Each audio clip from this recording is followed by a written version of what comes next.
Powered by the Montana Television Network. This is the 5:30 News on Q2, Montana's news leader. Good evening and thanks for joining us. I'm Russ. And I'm Jeanelle Slade. The U.S. Supreme Court handing down two big decisions today for Montana. The first says the state cannot move forward and prosecute a cold case rape suspect from 1987. Ronald Tipton is accused of raping an 8-year-old Billings girl. Last fall, the Montana Supreme Court unanimously decided to drop the charges against Tipton.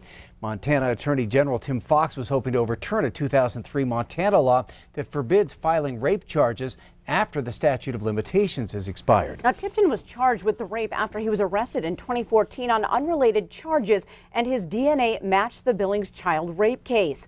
Now, Tipton appealed the charges, and the Montana Supreme Court agreed, citing the statute of limitations. In this case, the statute ended in 2001, 5 years after the victim turned 18. Fox reached out to the victim today and thanked her for her bravery in coming forward, saying it paved the way for other victims of abuse.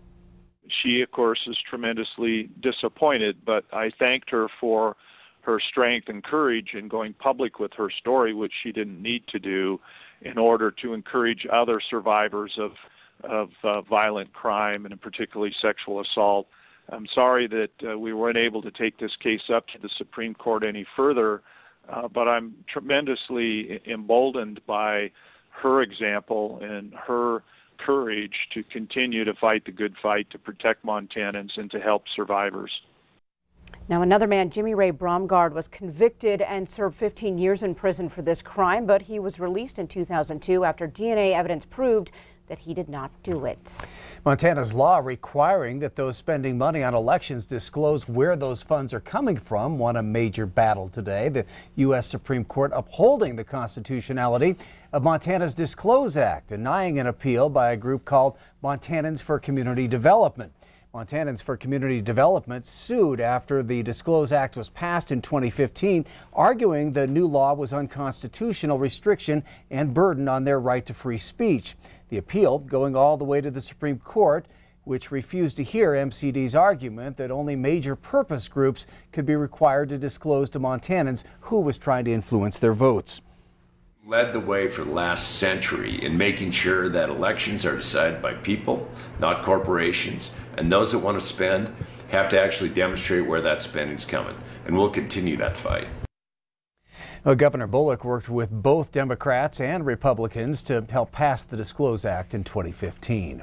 Billings voters have said no to the 3 public high schools since 2007, when the last operational levy passed. Now, School District 2 Superintendent Greg Upham is recommending that the school board go back to the voters this coming May. Q2's Zoe Zandora spoke with the new superintendent today to learn why. Zoe? That's right, Russ and Jeanelle. Over 10 years it's been since the high schools have seen any kind of upgrades in books, tablets, or online tools.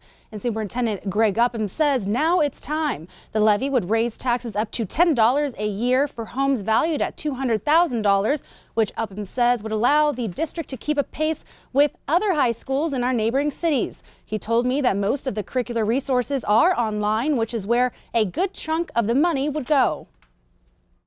We do buy classroom sets of textbooks for those students who don't have access to technology at home, but the tablets are replacing the actual textbooks. So the costs are very similar. The licensing needs to be updated. We just haven't been able to keep pace with what I would consider a healthy cycle of curriculum adoptions. This allows us to go after the funding that's there under the funding support system for schools. That if we're successful in passing the levy, that upwards of $1 million for high schools. Now, he also told me that the money would go toward workplace coordinators in the high schools, a district initiative to get students thinking about and taking part in potential careers while they're still in high school. And they've got a job fair in place to try and push that idea of students really submerging themselves in the work culture. That's right. Yeah, Upham told me on April 2nd, the school district will hold a job fair at the Metra, and it's going to be called Let's Get to Work, which will do just that. All right. Thanks so much, Zoe. In other news tonight, a proposal to help expand high-speed internet to more of rural Montana came before lawmakers today in Helena. Now, that bill offers a tax break for companies laying the cable. As MTN's Mike Dennison reports, the bill has plenty of support, but it's not without opposition. Senate Bill 239 from Republican State Senator Jason Ellsworth of Hamilton would exempt any new fiber optic cable from all property taxes for 5 years. And full taxes on that fiber would then be phased in over the next 5 years. Ellsworth told the Senate Taxation Committee his bill would bring long-term benefits to all communities. How do we keep businesses chugging along? How do we keep them growing? This is the way. I mean, this is the future. At the end of the day, without fiber, without high-speed internet, you know, our brick and mortar businesses will no longer be brick and mortar businesses. This is a solution. Telecom companies strongly supported the measure at Tuesday's hearing, saying it would help offset the cost of installing broadband for high-speed internet in rural Montana. Many areas throughout Montana don't provide fiber optic service due to the high costs, and southern Montana is still installing fiber optic for internet customers, but the costs are exorbitant. They also said it could help expand cell phone service to parts of the state without it. This supercomputer that we all have in our pockets, it sends out a signal that goes to the nearest cell tower. But every single one of those cell towers is connected to fiber optics. But the Bullock administration came out against SB 239, saying it would cost local governments as much as $19 million in lost revenue by 2023.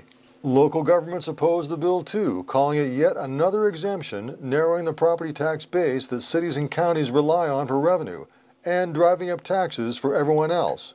What we've experienced at the local level for the last 4 decades or beyond is incremental decisions to exempt certain classes of property, where we end up here today where our property tax base used to be this big, now it's this big.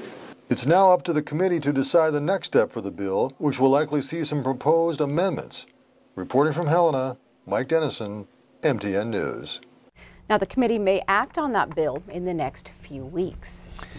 Well, grab your best rock attire and get ready for double trouble at the Rimrock Auto Arena this summer. The Twins of Evil Tour, featuring Rob Zombie and Marilyn Manson, will make a stop in Billings on July 25th. Now, this will be Marilyn Manson's first appearance in the Magic City in his 30 years of performing. Tickets will go on sale this Friday at 10 in the morning. The tickets range in price from $39.50 to $99.50. Also announced today, Rock Meets Country, as the Steve Miller Band and Marty Stewart will take the stage in Billings this summer. Yeah, the artists will play at the Cove Creek Outdoor Pavilion on August 16th.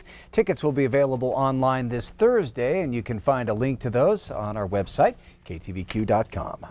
Coming up on tonight's 5:30 News, you're never too young to save a life, and now local high schoolers are getting the upper hand to help others during a heart attack. And in sports, Scott shows us how Q2's Athlete of the Week recently closed out absolute dominance for his wrestling family in Forsyth. And coming up in weather, after another frigid morning, we are expecting a new batch of snow to start making its way in from the northwest. We'll tell you all about that coming up in just a few more minutes.